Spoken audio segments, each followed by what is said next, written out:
Hello, everyone. Our project is called AutoCap, an automated caption system recommendation system for scientific figures. We're working on a team of two. My name is Pawin, and my friend here is named Josh.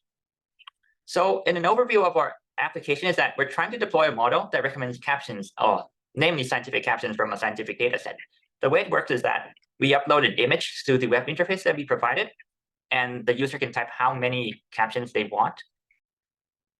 Like here, this is B1, and then they press submit, and it recommends captions right there. And if you recommend 10 captions, there's going to be a list of the captions that match the most. Rank 1 is the most caption that matches the most. The next thing is the components. So we decided to deploy everything, containerize every component of our system, and deploy it on a Kubernetes cluster. That is for portability and scalability. And then the next component, apart from these services, is called a embedding service, where it's a fine-tuned clip model. It's a dual vision text encoder. It embeds images and captions. And then we have an indexing server, which has the list of pre-computed vectors or images or captions.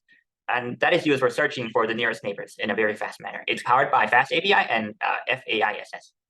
And we have Redis and Postgres as well. So the captions are going to be stored in a database powered by Postgres or Cloud SQL. And then we have Redis right here. So every time we retrieve something from the database, we're going to save it to the cache. So the next time we retrieve it quickly, we don't have to read from this again. That gives up like a 10x speed up.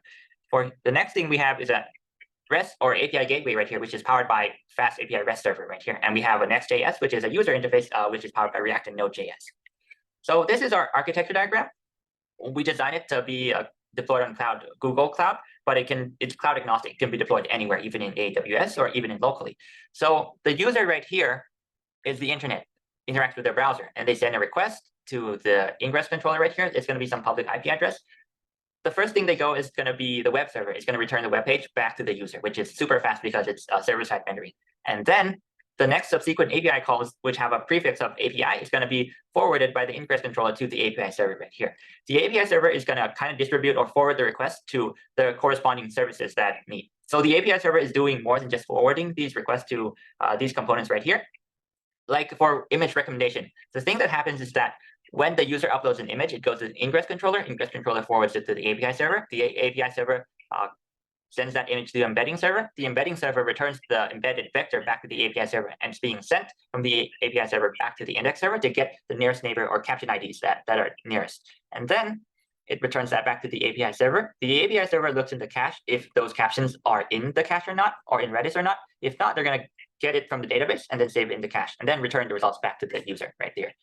And for testing purposes, locally, the caption database right here was a kind of a container inside the Kubernetes cluster. But on real deployment on Google Cloud, we try to use Cloud SQL instead for kind of a good persistent measure, so our data didn't get lost in case our containers crash.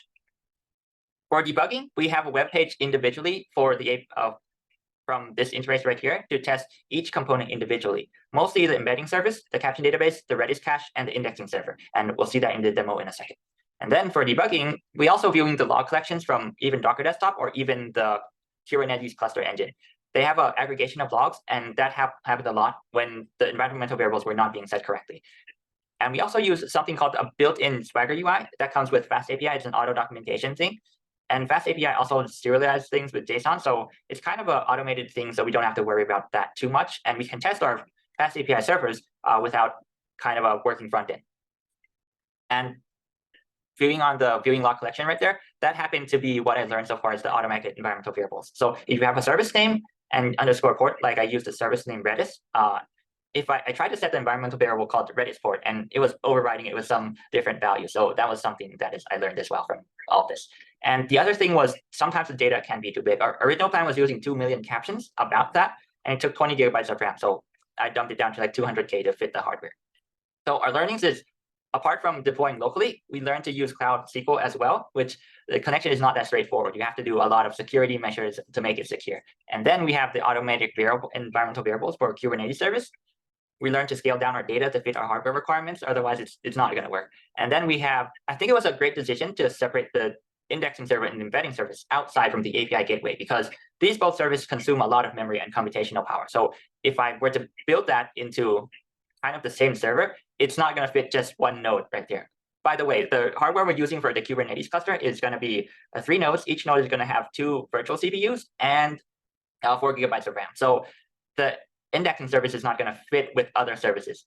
That's why separating into different things is a great idea. I think that was our great. And the caching data in Redis right here reduced the load times up to 10 times right here. You can see here that the caption page right here, the first time it was called took like 259 milliseconds, but the subsequent call when the cache was not invalidated or expired yet took like 26 milliseconds. So that's 10 times the speed.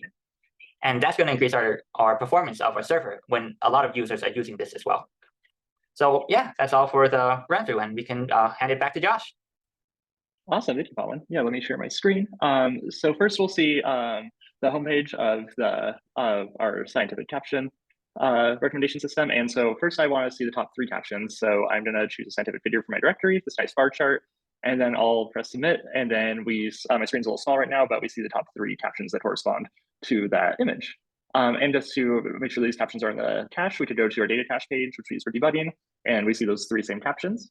And so now when I go back and try and fetch those captions again, they'll already be in the cache for up to a minute, and we observe a much quicker response time. And then as far as debugging the embedding server goes, I already have this top down, but I'll just kind of show how we could get embeddings for both our caption and our image. So I put in just a basic caption, here's the same image, and then it fetches both of those.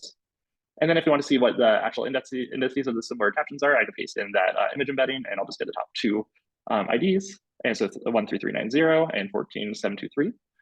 So now if we go to the caption database, not only do we have a paginated view of all the captions in our database, but we can also search by a caption ID. So I think it was like 11397. And when I search that caption, yeah, we did it in return, which helps a lot with debugging. Yeah, that is our demo. So thank you so much for watching, and yeah, best of luck with all your projects. Thank you. Nice. I think